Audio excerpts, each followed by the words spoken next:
بسم اللہ الرحمن الرحیم۔ السلام علیکم۔ قوم عاد ایک ایسی قوم تھی جسے اللہ تعالیٰ نے سب سے زیادہ قوت عطا فرمائی تھی اور سب جگہ ان کی حکومت تھی۔ عاد اصل میں ایک شخص کا نام تھا جو نوح علیہ السلام کی 5ویں نسل اور ان کے بیٹے سام کی اولاد میں سے ہے۔ پھر اس شخص کی اولاد اور پوری قوم عاد کے نام سے مشہور ہو گئی۔ قرآن کریم میں عاد کے ساتھ کہیں لفظ عاد اولا اور کہیں ارم ذات العماد بھی آیا ہے، جس سے معلوم ہوتا ہے قوم عاد کو ارم بھی کہا جاتا ہے، اور عاد اولا کے مقابلے میں کوئی عاد ثانیہ بھی ہے۔ اس کی تحقیق میں مفسرین اور مورخین کے اقوال مختلف ہیں۔ زیادہ مشہور یہ ہے کہ عاد کے دادا کا نام ارم ہے، اس کے ایک بیٹے یعنی اوس کی اولاد میں عاد ہے، یہ عاد اولا کہلاتا ہے۔ اور بعض مفسرین نے فرمایا ہے کہ قوم عاد پر جس وقت عذاب آیا تو ان کا ایک وفد مکہ معظمہ گیا ہوا تھا، وہ عذاب سے محفوظ رہا، اس کو عاد آخری کہتے ہیں۔ یہ قوم جہاں آباد تھی اس مقام کو قرآن مجید میں احقاف کہا گیا ہے۔ اس قوم کے عروج کا زمانہ 1700 قبل مسیح سے 2300 قبل مسیح تک ہے۔ یہ قوم نہایت طاقتور قوم تھی اور خوب نوجوان بھی، اور بہت قوی اور اس قدر خوشحال تھی۔ اس سے قبل دنیا میں ایسی قوم نہیں گزری۔ ایک روایت کے مطابق انہوں نے زمین کے ایک بڑے خطے پر 1500 سال تک حکومت کی۔ یہ لوگ اس قدر طاقتور تھے کہ ایک ہاتھ سے درخت کو جڑ سے نکال دیتے۔ ان پر نہ بڑھاپا آتا اور نہ ہی بیمار ہوتے، ہمیشہ کی جوانی ان کا مقدر تھی، صحت مند اور جوان رہتے، اور اسی جوانی میں موت نہ آتی تھی۔ اور وہ لوگ بڑے بڑے ستونوں والے خیموں میں رہتے تھے۔ روایات میں ان کے بارے میں مذکور ہے کہ انہوں نے بہت سخت اور بلند پہاڑوں کو کاٹ کر عالیشان محل بنائے ہوئے تھے، اور اس کام میں ان کا ثانی تاریخ میں نہیں ملتا ہے۔ ان کی سرزمینیں سرسبز و شاداب تھی اور باغات سے بری ہوئی تھی۔ جسمانی قوت و طاقت میں ان کا کوئی ثانی نہیں تھا۔ اللہ تعالیٰ نے انہیں ہر قسم کی نعمتوں سے مالا مال کیا ہوا تھا۔ قرآن میں نہ صرف ان کا تذکرہ ہے بلکہ باقاعدہ ایک سورۃ ہود موجود ہے۔ اللہ تبارک و تعالیٰ نے انہیں طاقت و قوت عطا فرمائی تو شیطان نے انہیں بہکایا اور انہیں ان کی طاقت کا گھمنڈ اور غرور دلایا کہ تم سے زیادہ طاقت و قوت میں کون ہوگا۔ نتیجتاً انہوں نے زمین میں خرابی شروع کر دی اور اپنی طاقت کا بے جا استعمال کرنے لگے۔ ان کے دل میں بھی یہ خیال باطل پیدا ہو گیا کہ اتنی بڑی کائنات کو کوئی ایک طاقت کیسے چلا سکتی ہے، لہٰذا انہوں نے ہر کام کے لیے ایک الگ بت بنا لیا۔ کوئی بت اولاد کے حصول کے لیے تھا تو کوئی کھیتوں و باغات اور کاروبار میں نفع و نقصان کے لیے تھا۔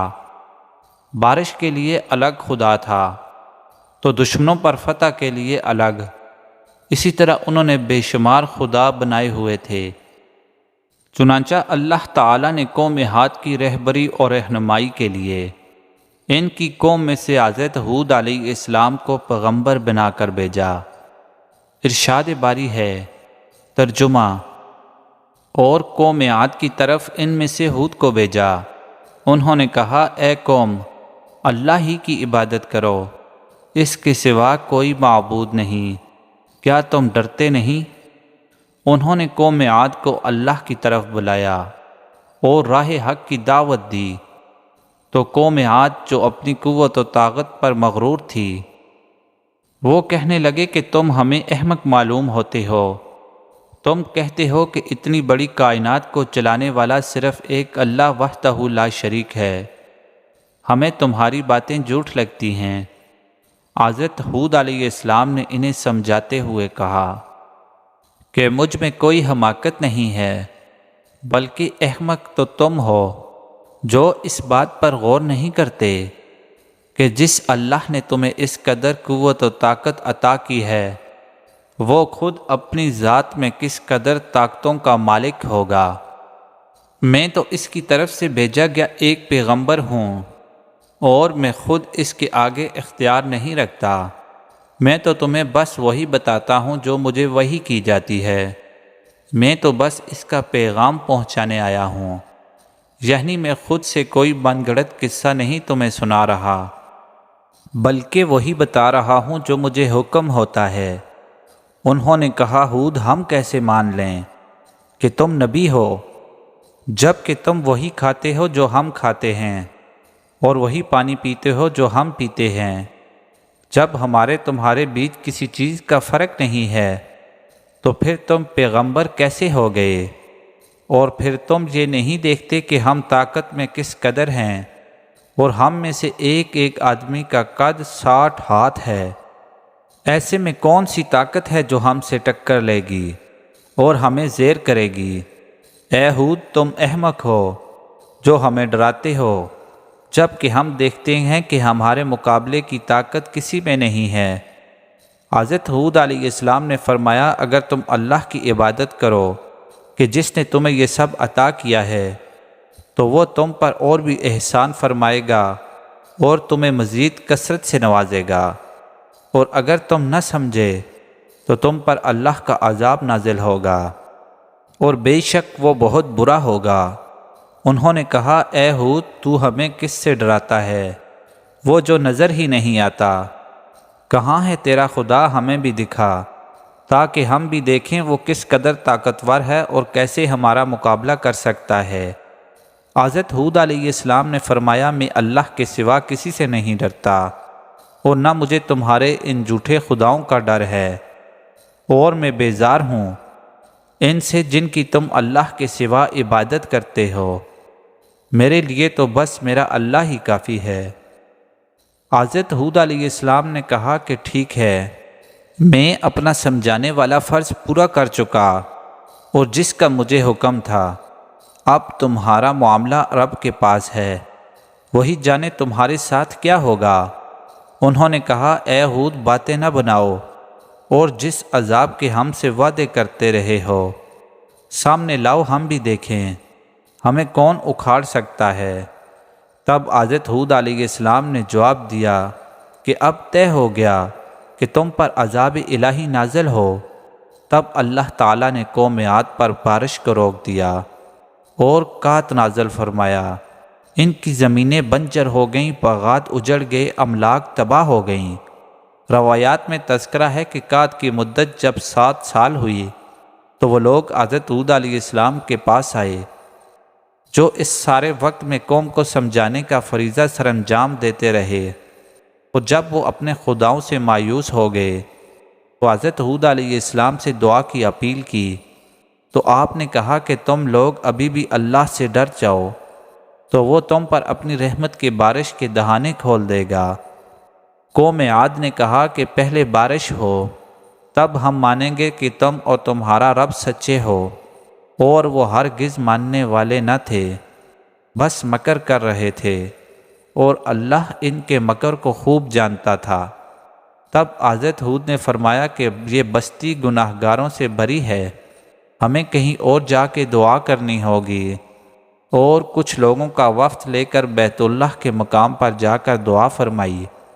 حضرت ہود نے اللہ سے دعا کی، اے اللہ، تو ان کے دلوں کے حال بہتر جانتا ہے، ان کے لیے وہی کر جو بہتر ہے۔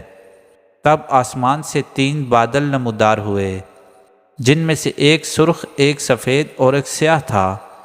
انہوں نے کہا، سرخ بادل میں آندھی ہوتی ہے، سفید خالی ہوتا ہے، اور سیاہ میں پانی ہوتا ہے، تو انہوں نے سیاہ منتخب کیا۔ حضرت ہود علیہ السلام نے فرمایا، افسوس، تم نے اپنے لیے بڑا اور دردناک عذاب چن لیا ہے، اور کہا کہ جاؤ، یہ تمہارے ساتھ جائے گا۔ وہ لوگ دوڑے دوڑے خوشی سے آئے اور کہا، ہم وہ مانگ لائے جس کی ہمیں ضرورت تھی، اور دیکھتے ہی دیکھتے اس بادل کا رنگ سیاہ ترین ہوا اور پورے آسمان پر پھیل گیا، اور دن میں اندھیرا ہو گیا۔ اس میں سے ہوا چلنے لگی۔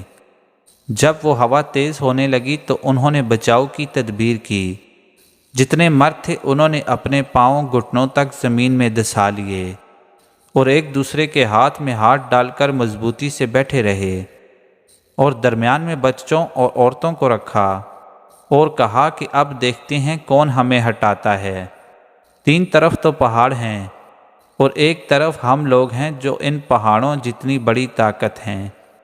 تب ایک کڑک آئی جسے رات کا نام دیا جاتا ہے، تو ان کے پاؤں اکھڑ گئے اور پہاڑ ٹوٹ کر بکھر گئے، اور ہوا انہیں زمین سے اڑاتی اور ایک دوسرے سے یوں پٹختی کہ ان کے سر کچلے جاتے۔ اس طرح قوم عاد ہلاک ہوئی، اور وہ یوں زمین پر پڑے تھے جیسے کھجور کے مضبوط تنے کٹ کٹ کر زمین پر پڑے ہوں۔ قوم عاد پر عذاب کی صورت نازل ہونے والا طوفان، جس کی میعاد 7 دن اور 8 راتیں بیان ہوا ہے، جس نے قوم عاد جیسے دیو قامت لوگوں کو اٹھا کے پٹخا۔ روایات میں مذکور ہے کہ جب قوم عاد کو عذاب دیا جانے لگا تو اللہ تعالیٰ نے فرشتوں کو حکم دیا کہ ان پر باد سسر چھوڑو، کیونکہ انہیں گمان تھا کہ ان کو کوئی طاقت اکھاڑ نہیں سکتی۔ رات ایک آواز ہے جو کلیجے دہلا دیتی ہے، اور بعض روایات کے مطابق یہ آسمانی بجلی کی کڑک ہے جو دیکھنے میں بالکل باریک ہوتی ہے پر بہت زیادہ کڑک ہوتی ہے۔ اس کے بعد حضرت ہود علیہ السلام اور ان کے متبعین نے بیت اللہ میں ہی سکونت رکھی اور وہیں پر وفات پائی۔ ویڈیو کو لائک اور چینل کو سبسکرائب کیجیے۔ شکریہ۔